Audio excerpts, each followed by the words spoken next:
भगवती शुक्र उदायन राजा जैसे मार्ग का वैभव हर जीव को आकर्षित करता है, लेकिन नारी उसी से उदास रहता है। अंतर वैभव की सामने बाहर का वैभव क्या वैभव? अंतर वैभव जब प्राप्त होता है तो जगत छूट जाता है, छोड़ना नहीं। जहां तक अंतर वैभव नहीं मिला है तहां तक व्यक्ति हरदम भागता है और भागे।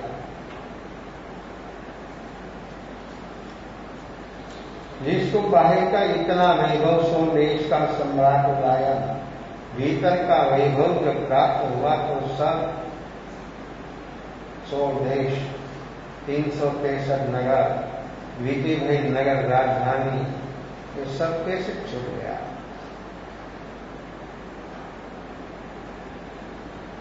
भिखारी को कोई कुछ देता है तो उसके हाथ में आया तब वो भिखारी को कैसा लगा हो जाता है। जहां तक उसके हाथ में नहीं आया तहां तक लगा। किसी ने दे दिया, फिर कोई व्यक्ति उसके पास वापस मांगे तो नहीं देता। क्यों?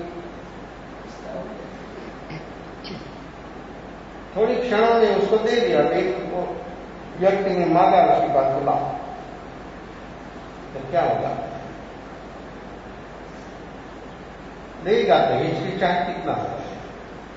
उसके हाथ में आते हैं उसको मालिक की भाव कैसा होगा। जहां तक नहीं मिला है तहां तक मालिक की भाव नहीं, और मिल गया उसके पास आ गया तो व्यक्ति कैसा मालिक की भाव बनाता है। ये मालिक की भाव, वस्तु छुट जाएगी, व्यक्ति छुट जाएगा, क्षेत्र छुट जाएगा, रिलेशन छुट जाएगा बाहर का, लेकिन मालिक की भाव नहीं छुटेगा। ये अनुभूति के बिना, भीतर में बोधि के बिना ये मालिक की भाव छुड़ना कभी संभवित नहीं। अब बाहर से कुछ भी करवा, मालिक की वस्तु बाहर है, मालिक की भाव भीतर है। ये बाहर नहीं, देखने में भी नहीं आता। वस्तु देखने में आती है। वस्तु मैंने पकड़ने को खींच लेना मांगता तो मैं पकड़ रखता हूं, जोर लगाता, तो व्यक्ति को ऐसा लगता है कि वो पकड़ रहा है, लेकिन मालिक की भाव व्यक्ति का भीतर होता है। मालिक की भाव तभी छूटेगा जब व्यक्ति बोधि सम्यक दर्शन प्राप्त होता है, तब वो छूटता है। उसके बिना मालिक की भाव छूटना बहुत बहुत कठिन है। इसलिए आश्रव अनंत काल से अपने को आश्रय, अनंत अतीत, अनंत भूतकाल,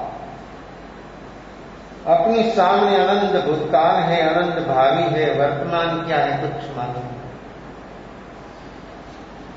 और सब कुछ जो घटना घटती है वो सब वर्तमान में घटती है।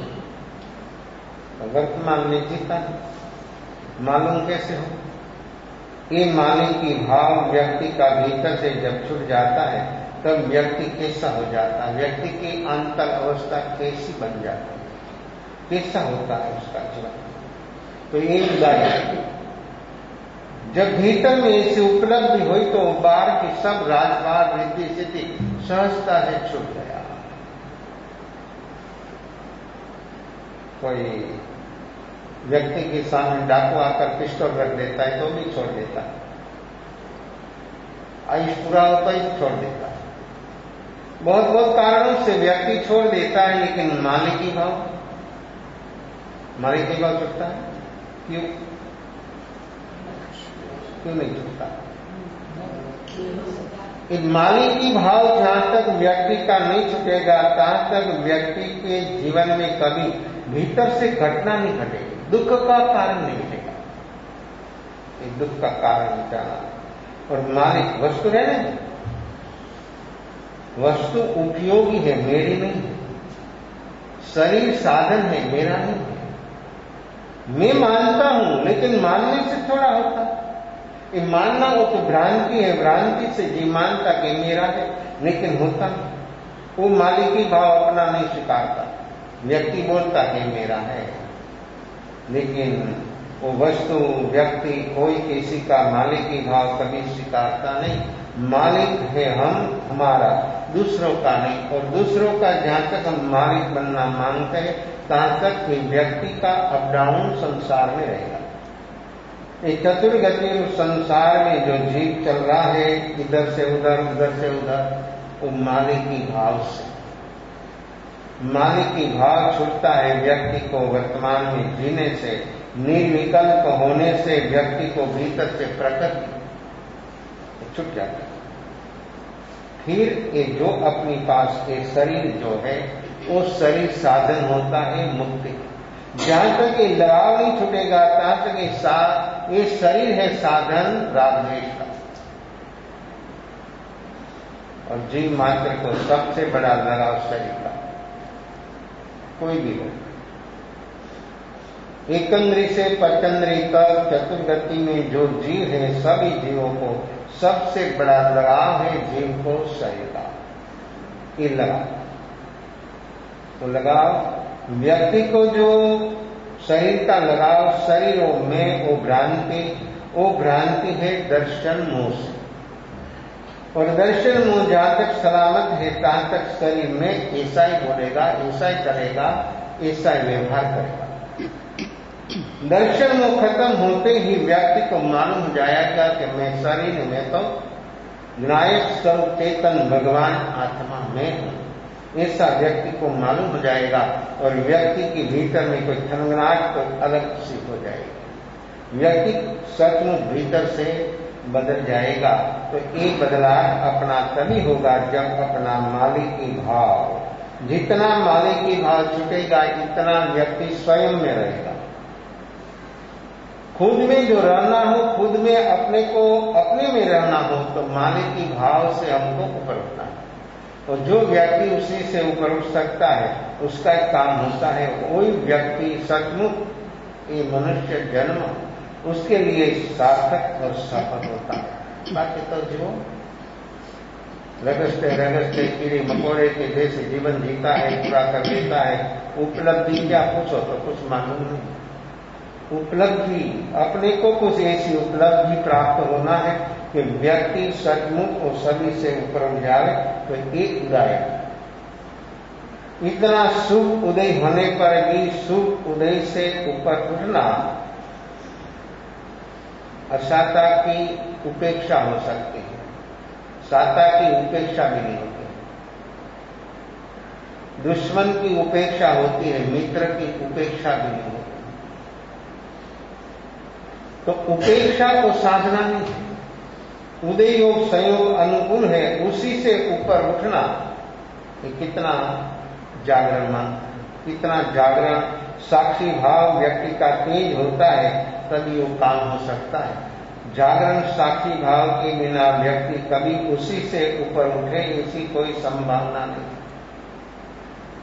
अपना उदय भाव जो सतत चल रहा है, उसी से हमको ऊपर उठना है। कैसे होते जागरण साक्षी। तो ये उदाहरण के पास सब कुछ ऐसा होने पर भी उसको भीतर में जब ऐसी अनुभूति हुई, तब व्यक्ति को ऐसा लगा कि अभी तो भगवान के पास जाना कोई शरण है, उसके सिवाय जगत में, संसार में मेरे लिए दूसरा कोई शरण नहीं। ये शरण जो स्वीकारता है, शरणार्थी हो जाता है, तो वो परमार्थी हो जाता है। जहां तक शरण नहीं स्वीकारता, तहां तक परमार्थ पाना कभी संभवित नहीं। और परमार्थ जीव को प्राप्त हो गया तो जीव सभी से ऊपर उठ जाता है। और परमार्थ अनुभव होने के बाद व्यक्ति को परम सत्य की उपलब्धि होती है। ये सत्य है, अपना निजी सत्य है, ये प्राप्त करना है। तो ये ज्ञान जब जागरण साक्षी भाव प्रकटता है, तो प्रकृति का इस क्वालिटी का जागरण साक्षी भाव, क्षय रूप अवस्था होती है। और ये अवस्था होने से व्यक्ति के भीतर में क्षयोपम रूप, उपशम रूप के क्षायिक रूप जो आत्मा का गुण है वो उसको अनुभव में आता है। वो अनुभव में आने के बाद व्यक्ति का ज्ञान की कैसी वृद्धि, तो ज्ञान अन्य करोति के ज्ञान दूसरा क्या कर सकता है? ज्ञान की क्रिया क्या है? आंख की क्रिया है देखना, कान की क्रिया है सुनना, नाक घ्राणेन्द्रिय की क्रिया है सूंघना, खींचना, जिह्वा की कार्य है चखना, टेस्ट, बोलना, शरीर स्पर्श, ये 5 इंद्रिया, संज्ञी जीव जो होता है उसको ये 5 इंद्रिया है, और ये 5 इंद्री आश्रव रूपी है और ये 5 इंद्री संवर रूपी है। कैसे होता है? इंद्रिया है, लेकिन वो संवर कैसे हो जाता है और ये आश्रव कैसे हो जाता है? तो साधन वो आश्रव रूप और संवर रूप कैसे होता है?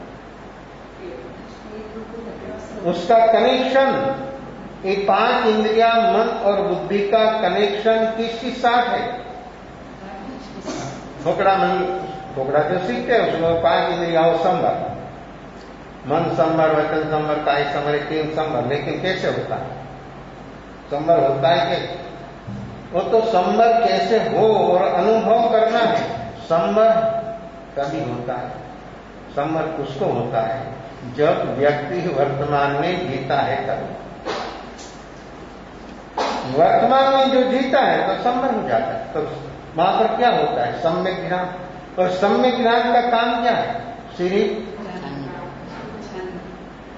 तो कनेक्शन जो है ये 5 इंद्रिया मन बुद्धि के साथ जो कनेक्शन है वो है राग द्वेष का। ये राग द्वेष का कनेक्शन से व्यक्ति को आश्रय आता है, वो खींचता है। 5 इंद्रियों बात से सामान ला कर दे देता है किसको? मन को। मन बोलता है अच्छा है, रख दो, वो सब गोदाम में डाल देता। अपने पास बहुत बड़ा गोदाम, इतना बड़ा है, अनंत काल से उसमें डाल रहा है, 24 घंटा रात दिन, तो भी वो गोदाम कभी भरा था। कितना बड़ा है? बाद में तो चाहे इतना स्क्वायर फीट, लाखों स्क्वायर फीट का गोदाम हो ना तो भी भर जाता है। लेकिन अपना भीतर जो कॉन्शियस मन है उतना बड़ा गोदाम है, और 5 इंद्रिया मन और बुद्धि दिन रात 24 घंटा उसमें डालते हैं तो भी कभी नहीं भरा था। कैसा है? ये कितना खजाना है, अपने भीतर कितना बड़ा खजाना है अकॉन्शियस मन में, वो कभी नहीं भराएगा। भरने का प्रयास आपका है, वो फिजूल का है, लेकिन व्यक्ति उसी से ऊपर उठ सकता, खाली कर सकता है, लेकिन खाली करना सीखा नहीं, भरना ही सीखा। हर गति में हर जीव जो एकंद्रीय जीव है तो भी उसको तेजस कारण शरीर होता है। अपने पास 5 शरीर है, एक उदारिक शरीर, कैसे वैक्रिक शरीर, आरक शरीर, तेजस शरीर और कारण। तेजस कारण शरीर तो जीव के साथ में रहता है, जहां तक निर्वाह नहीं होता है तहां तक साथ में करता है। ये उदारिक शरीर मनुष्य और तिर्यंत को जो स्थूल शरीर है उदारिक शरीर, नारक और देव को जो स्थूल शरीर है वो वैक्रिक शरीर है। लेकिन तेजस कारण शरीर निगोद में भी, सूक्ष्म निगोद के बोलो कि थावर फूल निगोद बोलो, उसमें भी एक शरीर बाहर से फूल देखने में जो आता है एक, लेकिन उसके एक एक जीव को तेजस और कारण शरीर स्वतंत्र। वो तेजस कारण शरीर जहां तक है तहां तक जन्म रहेगा। जन्म से मुक्ति अपने को पाना हो तो व्यक्ति को एक कारण शरीर से मुक्त होना है, और 14वां स्थान पर वो कारण शरीर खत्म होता है। 13वें भी है, वितराग होने पर भी वो तेजस कारण शरीर वहां पर है। 14वां स्थान पर अन समय पर 5 अक्षर बोलने इतना समय में वो तेजस शरीर और कारण शरीर से आत्मा मुक्त हो जाती है, सारा जन्म मरण के चक्कर से बाहर आ जाता है। तो ये बहुत बड़ा गोदाम है। ये कारण शरीर दिन रात भरता है लेकिन भराएगा नहीं। 4 चीज दूसरी भी है कभी नहीं भराता। प्रयास बहुत करते हैं, हर चीज प्रयास करते हैं लेकिन भराता नहीं, भरेगा नहीं। समुद्र का गड्ढा, समुद्र किसने बनाया?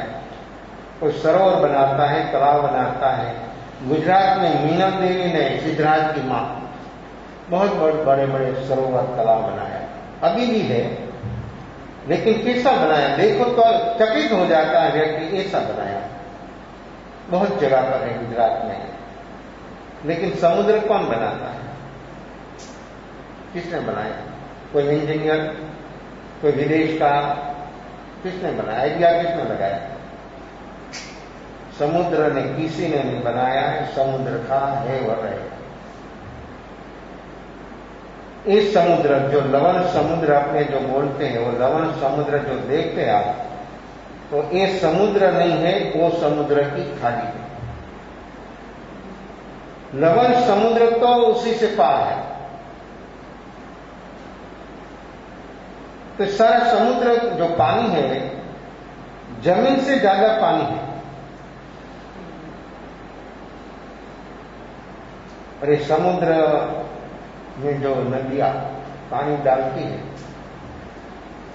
ये लवण समुद्र 65,536 नदी 24 घंटा पानी डालती है, अरबों खरबों गैलन पानी, तो भी समुद्र कभी छलकता नहीं। कैसा?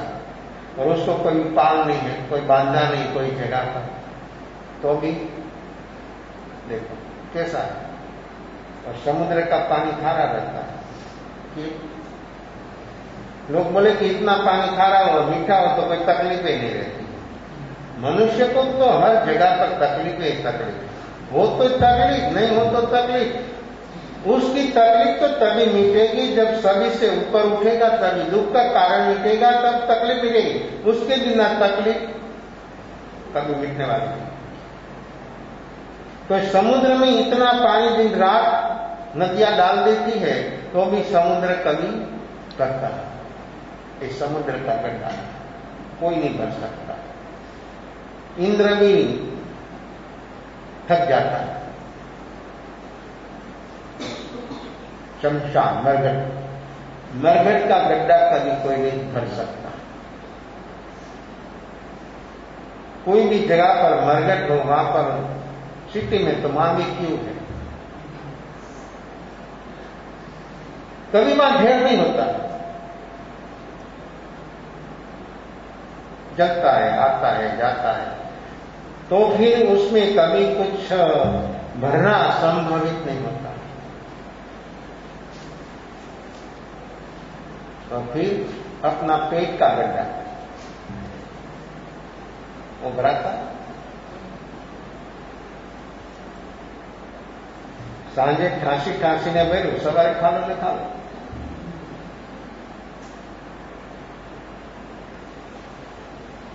हिसाब लगाओ 100 साल का, तो 100 साल दिए, रोज का 100 ग्राम के 200 ग्राम के 250 ग्राम दिन भर का 3 टाइम से खाना खाते हैं, उसमें उसका हिसाब लगाओ तो कितना टनों टन हो जाता है। कितना घी, कितना तेल, कितनी सब्जी, कितनी रोटी, हिसाब लगाओ। रोज का 250 ग्राम कितना होता, तो भी अपना पेट सुबह भर दिया, शाम भर दिया, शाम को खा लिया, सो गया, सुबह खाली हो जाता, कभी नहीं भरा।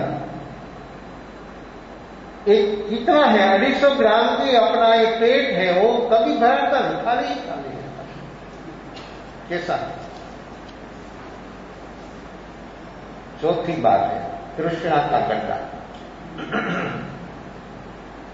वो कितना बड़ा है, ये कैसा है? तृष्णा कैसी है?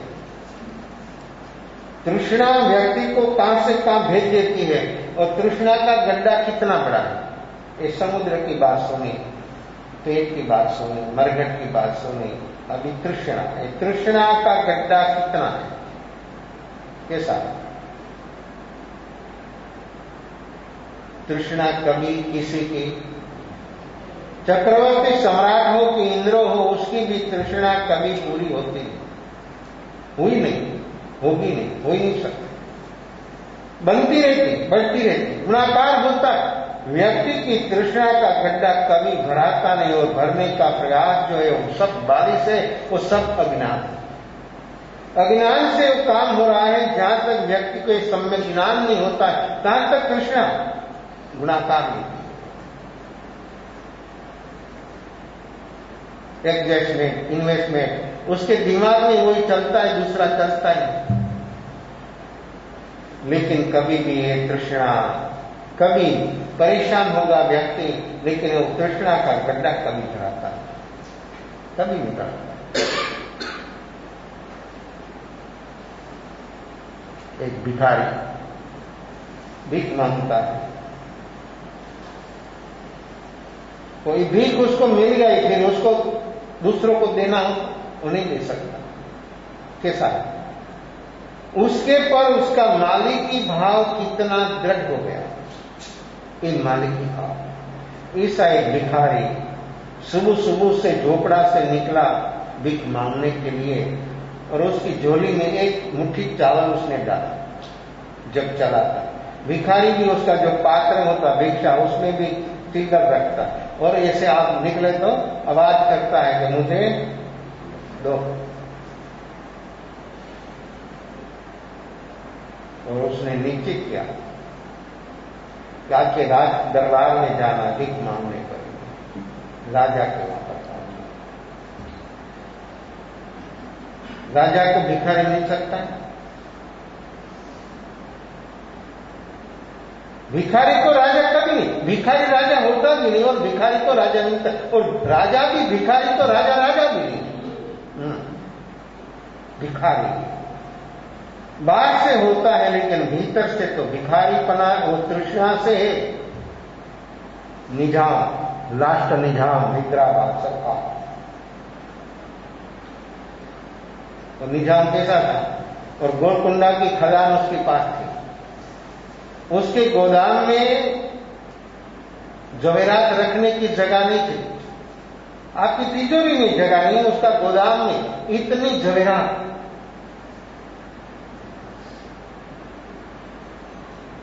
कोहिनूर गोलकुंडा की खदान से बाहर आया था, कितने हाथों से भरा, कितने हाथों से गया, जिसके पास गया सब दुखी ही दुखी रहा। अभी विक्टोरिया के ताज में म्यूजियम में रख दिया है।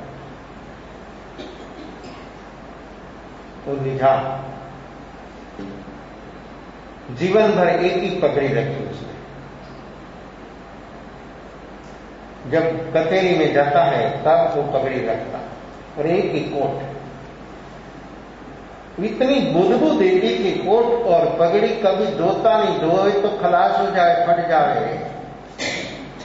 तृष्णा क्या आप में भी ऐसी है, समझना। ऐसे निजाम कर नहीं हंसना, लेकिन हम हंसते हैं। हर व्यक्ति के भीतर ऐसी ही तृष्णा काम कर रही है, लेकिन वो भीतर में नहीं डूबेगा तहां तक उसका काम होना ये संभव नहीं।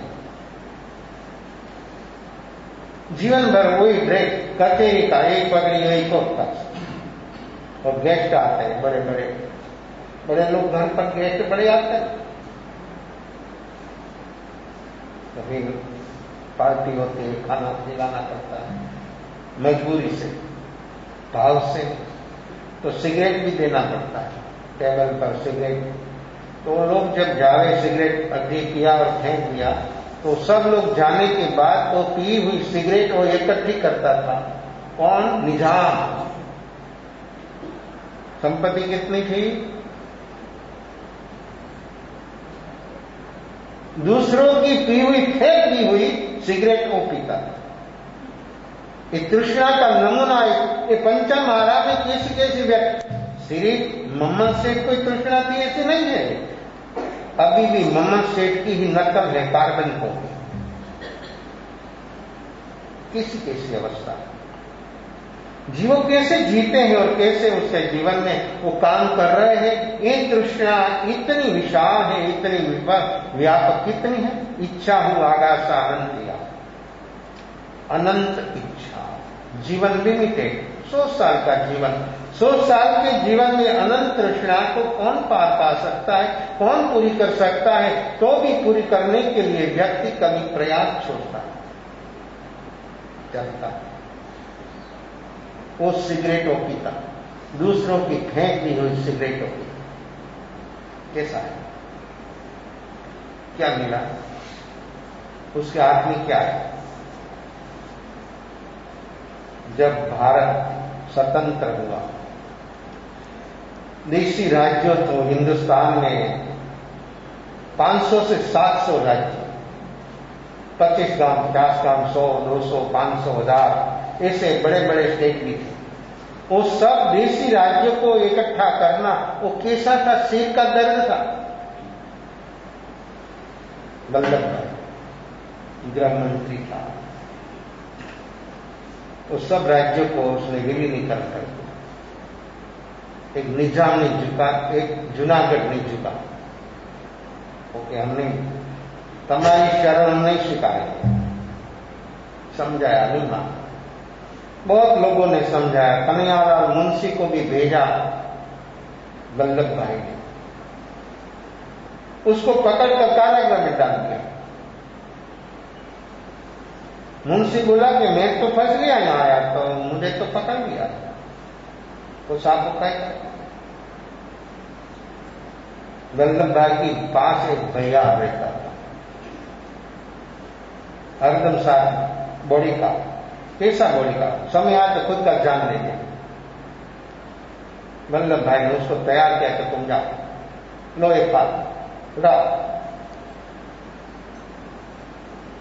गया, रुका उसको, कहां जाते तो निजाम को मिलना, निजाम नहीं मिलेगा। अरे वल्लभ भाई का आदमी, जो तुम नहीं मुझे रोक देगा तो तेरा राज्य सब उड़ा देंगे हम। 1, 2, 3, 4 चौकी तेरा पार कर पहुंचा, निजाम के पास बैठा। निजाम को बोले कि बैठो, तुम कौन हो? तो मैं वल्लभ भाई का आदमी। क्यों आए? वो एक फाइल में साइन कराने के लिए आया, करो साइन। तुम्हारी सब नेगेटिव अवस्था दिल्ली के दरबार में सारी अलमारी भरी है फाइलों की, जल्दी साइन करो जो बचना हो।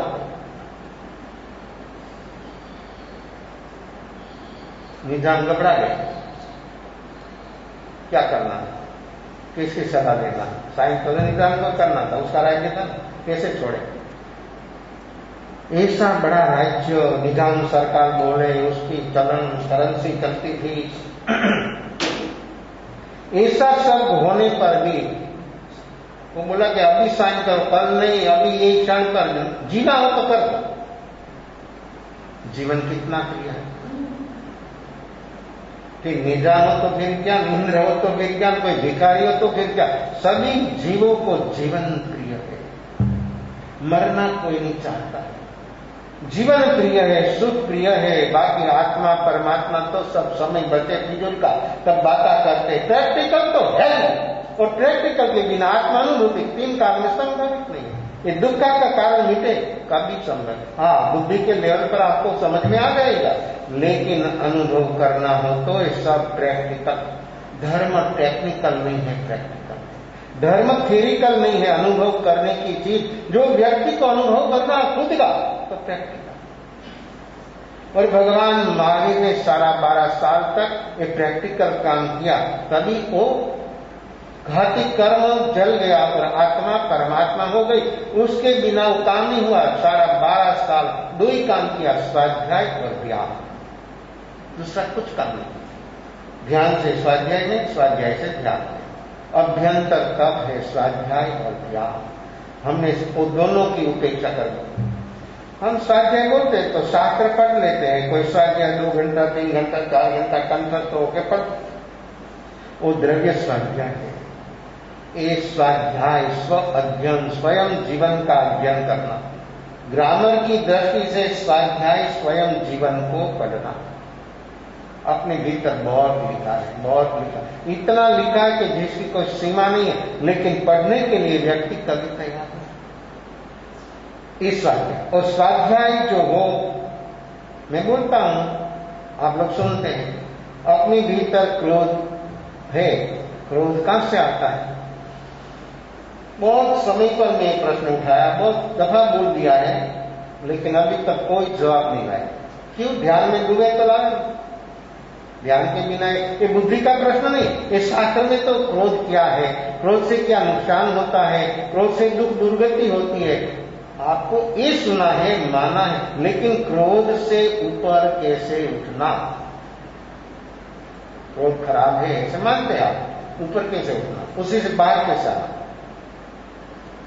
स्वाध्याय, इस स्वाध्याय और भगवान महावीर ने उत्तराधीन सूत्र में सम्यक पराक्रम में एक बोर्ड दिखाया, स्वाध्यायन बनते जीवे।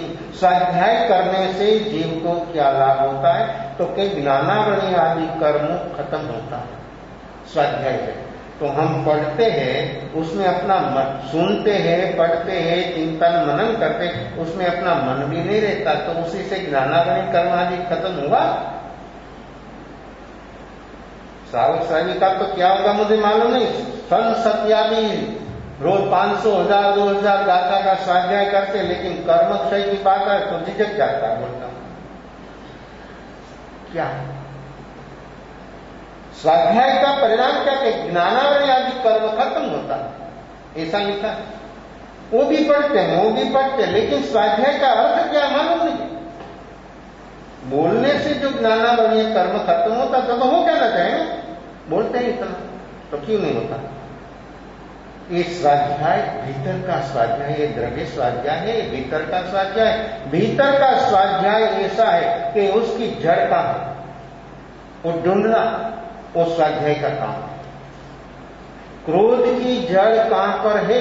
अपने शरीर में, उसको ढूंढना, उसका नाम है स्वाध्याय।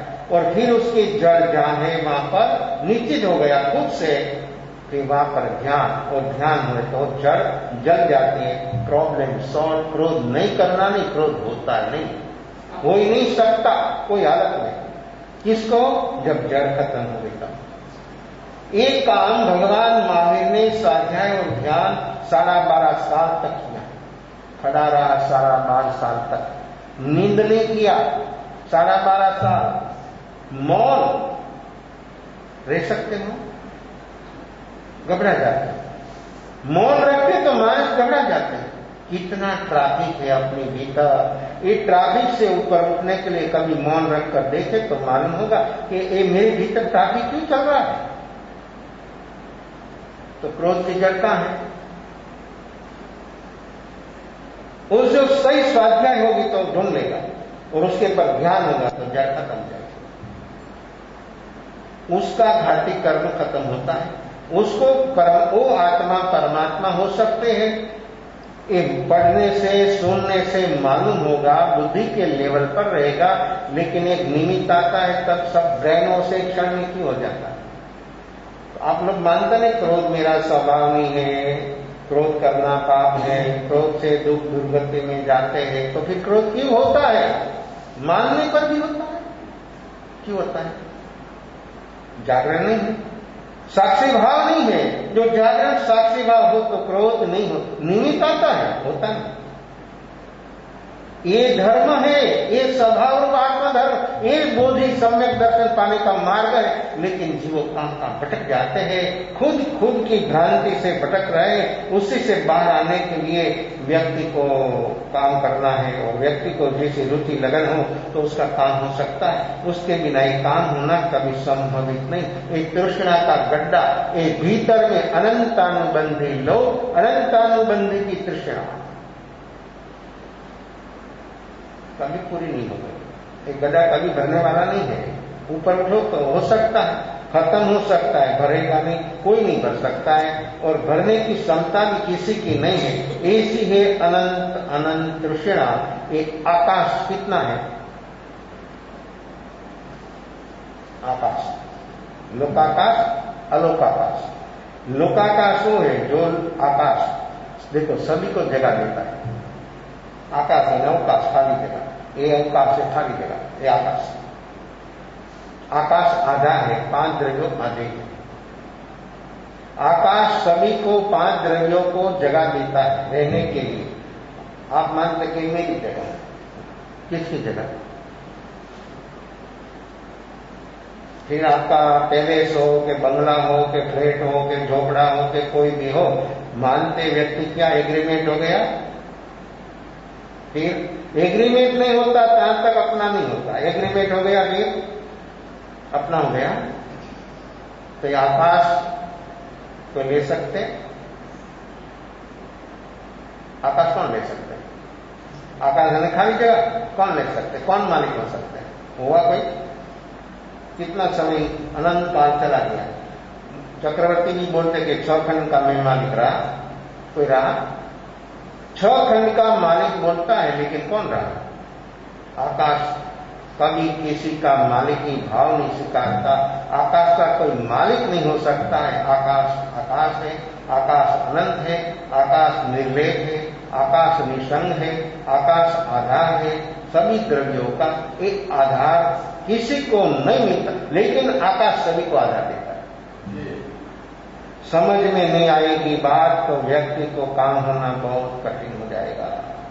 एक आकाश, कोई भी छोटा मोटा आकाश, आपने दीवार बना दी तो आप बोलते हैं ये मेरा। तो दीवार की बात और दीवार के अंदर में जो आकाश है वो आकाश एक है कि 2 टुकड़ा हो गया?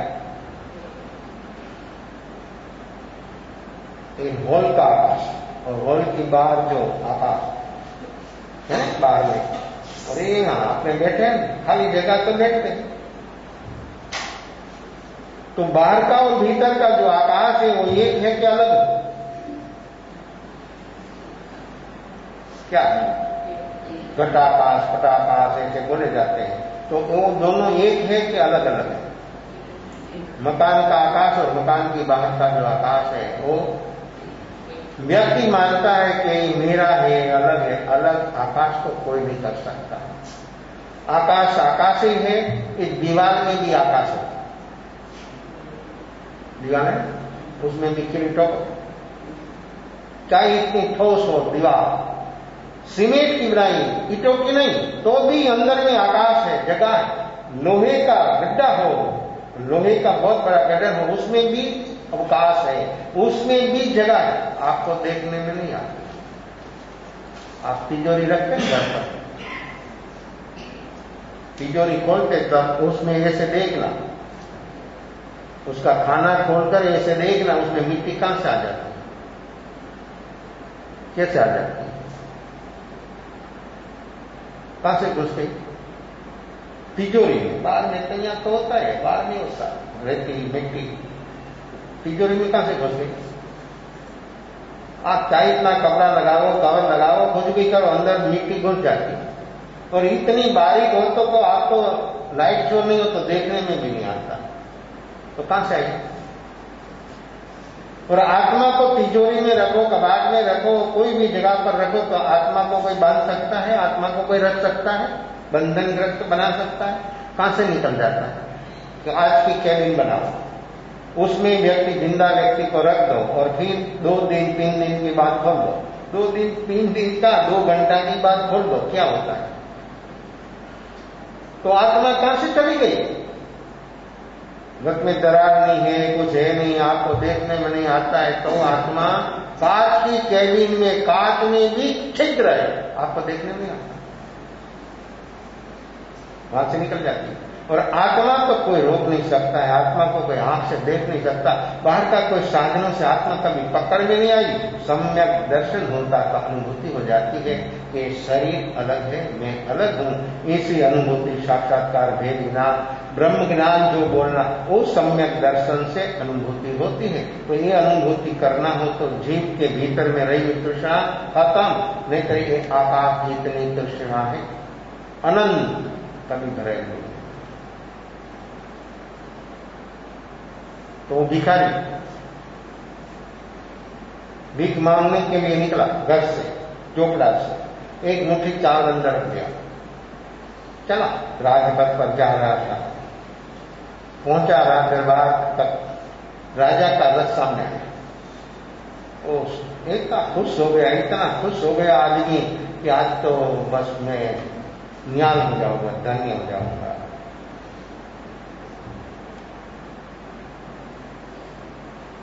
भिखारी को देखकर राजा रथ खड़ा रखा, भिक्षा पात्र उसने चलाया राजा के सामने। राजा ने बोला, क्या बोला?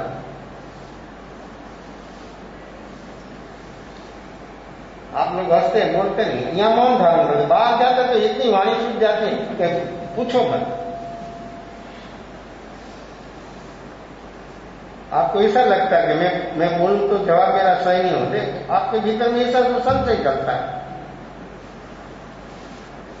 राजा के पास मांगने गया भिखारी, राजा ने बोला कि तू मुझे दे।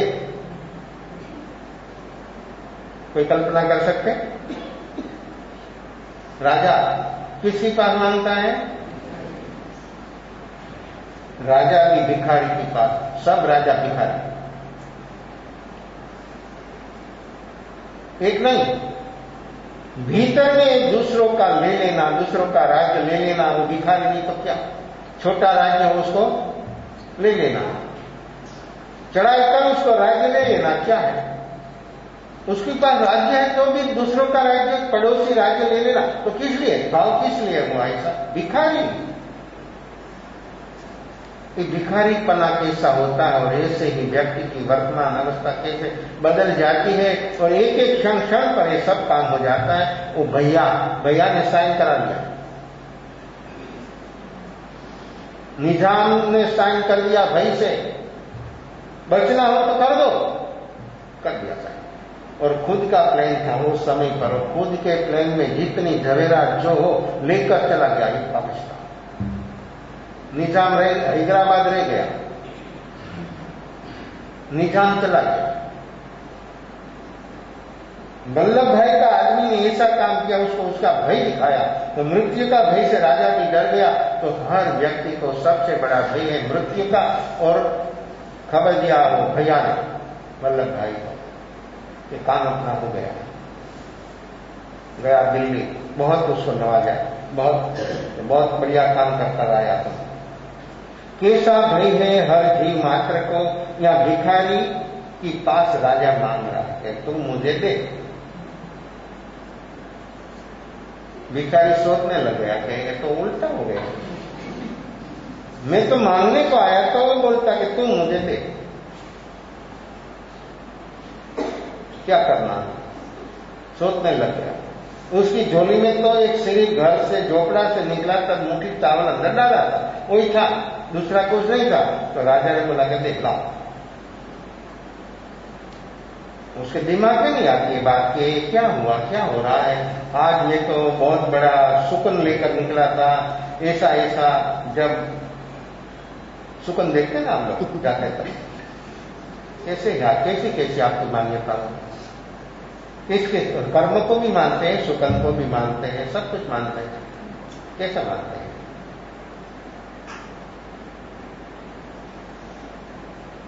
तो दे मुझे।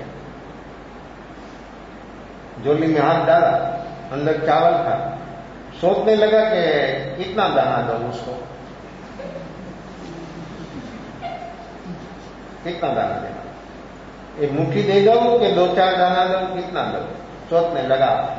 झोली में हाथ रखकर अंदर दाना गिनता रहा था कि आज तो बहुत बड़ा उल्टा हो गया। आया था मांगने और सामने से राजा मांग रहा है, कहीं समझ में नहीं आती है बात है क्या। लेकिन राजा बोला कि देने के बाद रथ चलेगा, उसके बिना रथ नहीं चलेगा, दे दे मुझे। क्या करना? बहुत खड़ा रहा, बहुत सोचा, फिर हिम्मत चली एक दाना देने की। कितना? एक मुट्ठी था, उसमें से एक दाना देने की उसकी हिम्मत चली। राजा ने लिया, हाथ में बोला, ले लिया, रथ चलाया। उसको तो कुछ मिला नहीं, वापिस लौटा, निराश हो गया, दुखी हो गया कि कितने इच्छा लेकर आया था, बहुत बहुत ऐसा, लेकिन आज तो राजा ने मेरे पास से एक दाना, वो दाना एक गया, उसको खटकने लगा। अपनी तृष्णा ऐसी ही है, ऐसी ही अपनी तृष्णा है, और अपनी तृष्णा अपने को परेशान कोई हिसाब से कर रही है, और ऐसी तृष्णा जहां तक रहेगी तहां तक चतुर्गति संसार में अप डाउन हरदम रहेगा। उसी से जो अपने को बाहर आना हो तो तृष्णा से ऊपर उठना। कैसे उठे? क्रोध से ऊपर उठे, मान से, माया से, लोभ से, तृष्णा, कैसे उठे? इसी से दुख होता है, दुर्गति होता है, सब होता है, लेकिन उठे कैसे ऊपर? एक जागरण साक्षी भाव, ये उसकी साधना है। ये साधना पद्धति से व्यक्ति देखने का अभ्यास करेगा तो अपने मन में जो चलता है, अपने मन में जो चलती अवस्था देखेगा तो सचमुच व्यक्ति आगे बढ़ेगा। और एक दफा ऐसा साक्षी भाव, जो साक्षी भाव ने फील नहीं होना, कोई भी घटना बाद में फील नहीं होना, उसका नाम है साक्षी भाव। एक कीमत चुकाने की जैसी तैयारी होती है, उसको एक क्रोध, मान, माया, लोभ, अनंत अनुबंधी, ये तृष्णा, ये सभी से व्यक्ति ऊपर उठ सकता है। और जहां तक एक तृष्णा है तहां तक व्यक्ति को कभी शांति मिले, समाधि मिले, सुख मिले, ऐसी कोई संभावना नहीं। फिर भिखारी हो तो फिर क्या, सम्राट हो तो फिर क्या, कुछ भी हो, लेकिन तृष्णा व्यक्ति को बैठना नहीं देगी। बैठेगा वो तो निराश हो गया भिखारी, वापिस लौटा और गली गली में भीख मांगने लगा। शाम होते होते उसकी सारी झोली भर गई,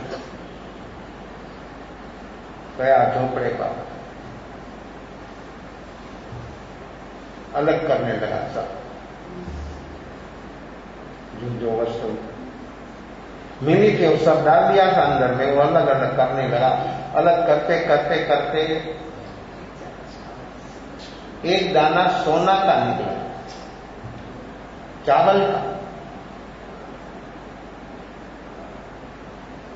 सोना तो सभी में देखने में आ जाता ना, सोना कोई भी जगह पर रखो आपको देखने में आ जाता, आत्मा देखने में नहीं आती, सोना देखने में आ जाता। कोई नई डिजाइन का सेट लगाकर आए हैं फंक्शन में तो आपको वो देखने में आ जाता है। अंदर में बैठा हो चेतन भगवान हो, आपको देखने में नहीं आता। आप देखते बाहर से कैसा है कैसा है, फिर अपनी भीतर तृष्णा खड़ी होती है। दूसरों की अवस्था देखकर अपने भीतर में तृष्णा खड़ी होती। देखो देखना देखना, लेकिन ऐसी सम्यक दृष्टि से जो देखे तो उसमें चेतन भगवान आत्मा विराजमान है, वो देखने में आएगा। वो कितना सुंदर है, बोला ना भैया, जिसकी प्रतिमा इतनी सुंदर वो कितना सुंदर होगा। प्रतिमा शिल्पी ने ऐसी बनाई, वो सुंदर है, तो वो खुद जीवन परमात्मा कितना सुंदर होगा। लेकिन देखा बाहर में नहीं, अपने भीतर परमात्मा विराजमान है। देह मंदिर है, देह मंदिर इतना सुंदर आपको लगता है, तो अंदर में तो बैठा हुआ परमात्मा कितना सुंदर है, वो अपने को देखना है, उसको अपने को मिलना है, वहां तक अपने पहुंचना है। लेकिन बीच में रुकावट डाल देता है क्रोध, मान, माया, एक तृष्णा, सब अपने को रुकावट कर देता। जाना तो हर व्यक्ति मांगता है, चलता भी है, लेकिन हजारों के, लाखों के, करोड़ों चले, उसे से एक आध पहुंचता। कौन रुक जाता है? किस लिए रुक जाता है? कौन रुकता है? चल तो रहा है लेकिन रुक जाता है, किस लिए? देखो अपनी भीतर रही ये प्रकृति आपने को रुक देती है। कहां से कहां व्यक्ति रुक जाता है, व्यक्ति को खुद को खबर नहीं कि मैं कैसे रुक गया, इसलिए तो रुक गया। जो खबर हो तो रुकता है, लेकिन रुक जाता है, करोड़ों में को पहुंचता है। एक दाना चावल का सोना का निकला, देखता रहा, ये हुआ क्या? भिखारी को कोई सोना का दान देते? आपके घर पर कोई आता है मांगने, तो कोई बचा हुआ रोटी सब्जी कोई बची हो तो आप देते हैं, तो अनाज कोई दे देते हैं, थोड़ा सा आटा दे देते हैं कभी कभी, लेकिन सोना कोई देते? कितना भाव है सोना का? आपके भीतर में भाव देखने वाले उसको सोना कैसे ले? इतना भाव बढ़ गया है।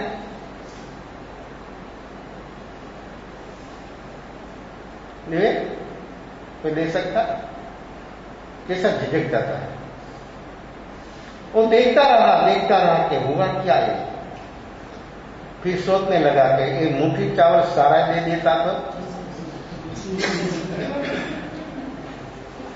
आपका ऐसा है, आपका ऐसा है, आपके भीतर में ऐसा ही चल रहा है। आप कभी नहीं सोचते, आप कभी नहीं जागते, आप कभी नहीं देखते। हो जाने के बाद आप सोचते, उसका क्या मतलब? हो गया। एक दाना देने के लिए जो व्यक्ति झिझकता था, अभी सोचने लगा कि सारा दे देता तो सब सोने का हो जाना था। लेकिन देखो अभी दुखी होने लगा। क्या करना? ये हर जीव की अवस्था है भाई, हर जीवों की ये अवस्था है। हर जीवों के भीतर में वही चल रहा है। जब ऐसा कार्य का ये मनुष्य जन्म मिला है, सोना नहीं, हीरा नहीं, मोती नहीं, उसी से भी मूल्यवान प्राप्त करने के लिए। लेकिन अंत समय पर आप भी ऐसे भिखारी की तरफ सोते कि ऐसा क्यों नहीं किया। जीवन हाथ से सरक गया, पूरा हो गया। जो करने के लिए मैं आया था वो तो मुझे से।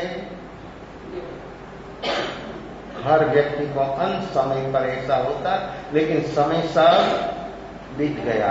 अपना घड़ी भी दिखाती कि समय पूरा हो गया। जीवन का समय भी कब पूरा हो जाता है व्यक्ति को मालूम नहीं। अंत समय पर व्यक्ति ऐसा सोचता, ऐसा करता था, अरे भाई करने का मौका था तब क्यों चुक गया? क्यों चुक गया? किसने चुका दिया? ये मौका जो मिला है अपने को, ये मौका अपने को कौन चुका देता है? क्यों चुक जाता है व्यक्ति? इतना सुनता है, पढ़ता है, मानता है, बोलता है, तो फिर व्यक्ति क्यों चुक जाता है? ये परम तत्व की पहचान करना, उसका अनुभव करना, व्यक्ति कहाँ रुक जाता है, कैसे कैसे रुक जाता है। एक एक प्रकृति अपने भीतर में क्या क्या काम कर रही है, व्यक्ति जो देखेगा तो मालूम होगा। लेकिन देखने के लिए व्यक्ति कभी तैयार नहीं हुआ। वो भिखारी बहुत दुखी हो गया, बहुत दुखी हो गया कि आज का दिन तो सोना, हम बोलते हैं सोना का सूरज उगता है, लेकिन उगता है। हाँ, सोना का सूरज उगता है कब?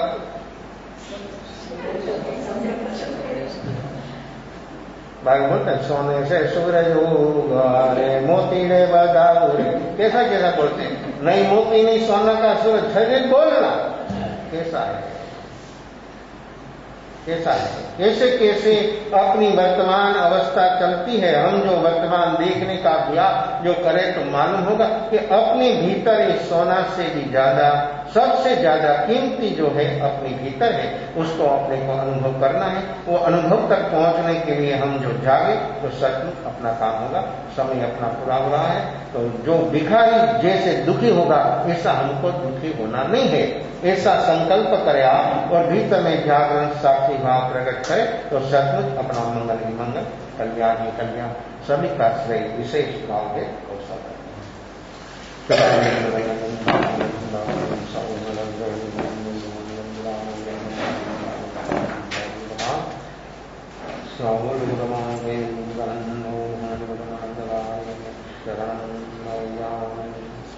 हरिहंता शरण सिद्धा शरण साहु शरण देवी कनंदन समम शरण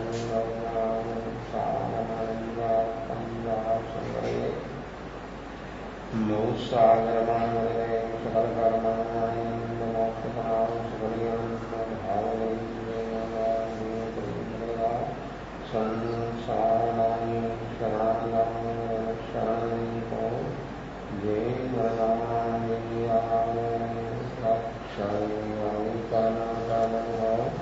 अंगुले अमृतवसे लापितना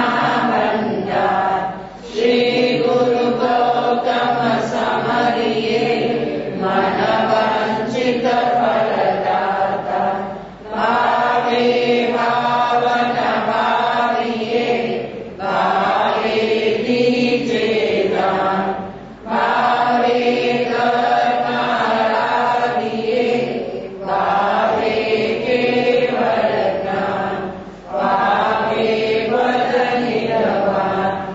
गुरु